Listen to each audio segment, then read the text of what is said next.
여러분 안녕하십니까? 오늘 이 시간에는 자살과 생명이라는 제목으로 말씀을 나누고자 합니다.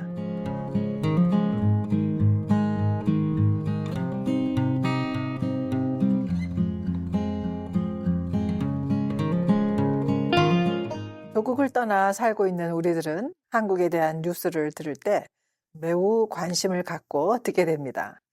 비록 몸은 떠나 있지만 마음 한 구석에는 늘 조국에 대한 사랑이 있기 때문이죠. 그래서 애국심이 나라 밖에서 살고 있을 때 더 생기는 것 같다고 하십니다. 한국은 정말 요즘 뜨는 나라입니다. K컬처, K뷰티, K팝, K푸드 등 앞에 K 글자가 들어가는 것이 얼마나 갈수록 늘어나는지 모릅니다. 참 신기하게도 많은 나라 젊은이들이 한국에 대한 관심을 가지고 또 그 관심이 높아지고 한국어도 배우고 직접 방문도 해보는 요즘의 시대 상황이라고 합니다. 그런데 이렇게 뜨는 나라에서 나라 국민들의 자살률은 인구 10만 명당 27.3명으로 2022년 대비 8.5%가 증가한 것으로 발표되었습니다. 통계청이 발표한 2023년 집계를 보면 남성이 9,747명으로 자살률 38.3명, 또 여성이 4,231명으로 자살률이 16.5명으로 남아 있습니다. 남자가 여자보다 더 자살을 많이 하는 것을 보고 저는 개인적으로 매우 놀랐습니다. 사회적으로 책임이 커서 또 책임감이 커서 그런가 싶기도 했죠. 하여간 이 같은 자살률의 증가는 사회적 고립과 경제난 심화 등 코로나 후유증이 본격적으로 발생한 것과 더불어 자살을 하나의 선택지로 인식하는 경향이 높아진 때문이라 추정하고 있다고 했습니다.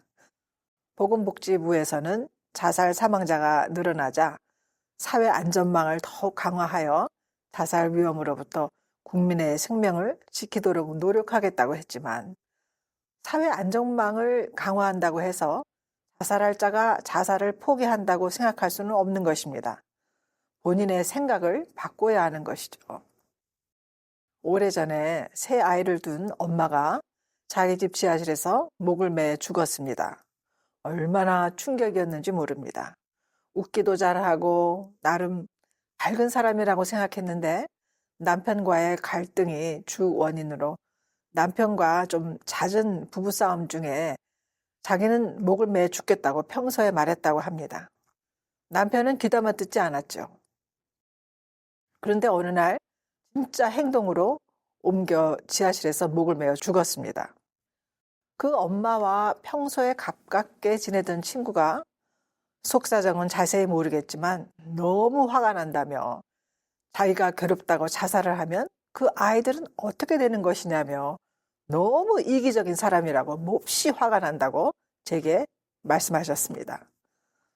자살하는 사람은 더 이상 괴롭고 싶지 않다고, 해결할 능력이 없다고, 불행하다고 자신의 생명을 함부로 끊어버리지만 남은 유족들에게는 지워지지 않는 큰 상처를 주는 행위가 되는 것입니다.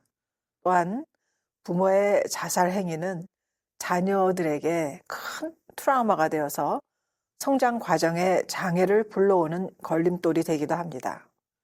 죽는다고 모든 것이 다 해결되는 것이 아닙니다.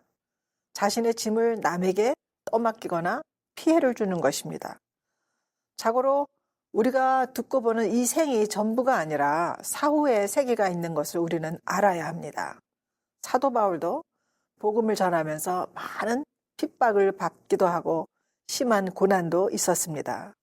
그러나 그는 고린도전서 15장 19절에 만일 그리스도 안에서 우리가 바라는 것이 다만 이 세상의 삶뿐이면 모든 사람 가운데 우리가 더욱 불쌍한 자이리라고 했습니다. 또 32절에 죽은 자가 다시 살아나지 못한다면 내일 죽을 터이니 먹고 마시자 하리라.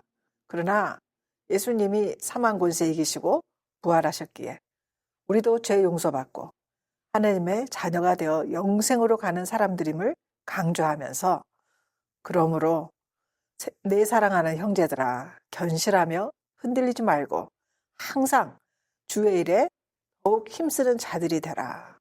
이는 너희 수고가 주 안에서 헛되지 않은 줄 알미라고 58절 결론을 맺고 있습니다. 이 생이 전부가 아님을 우리는 확신해야 합니다. 살아가는 동안에 잠시 환난도 있고 어려움도 있고 내가 원치 않는 환경에 놓여 있을 때도 있습니다만 그게 끝이 아님을 우리는 기억해야 합니다. 나를 단련하는 고난은 그 시간을 통해 내가 정금 같은 믿음으로 우뚝 서는 것을 하나님은 기대하고 기다리고 계시는 것임을 깨달을 필요가 있습니다. 자기 생명을 끊을 수 있는 용기가 있다면 얼마든지 살아낼 수 있는 용기로 전환될 수 있는 것입니다. 웃기는 소리로 자살을 거꾸로 하면 살자가 되잖아요. 우리의 의식 구조에 변화가 필요한 것입니다.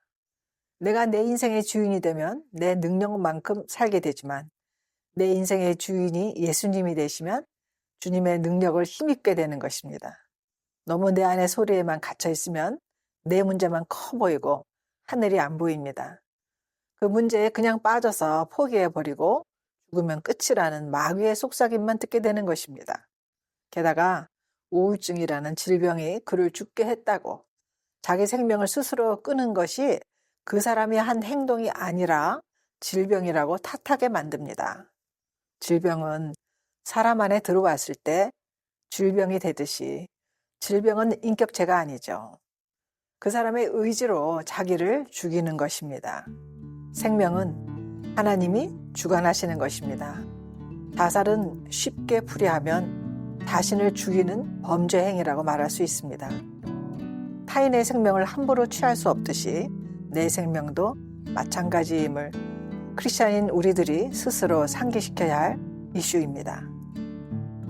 아무쪼록 그리스도인들이 하나님께서 원치 않는 행위를 더 이상 미화하지 않기를 바라며 내게 주신 생명이 있는 동안에 하나님을 기쁘시게 하고 나도 그 안에서 기쁘게 살아갈 힘을 말씀으로부터 늘 공급받고 승리하는 우리 모두가 되기를 소망합니다.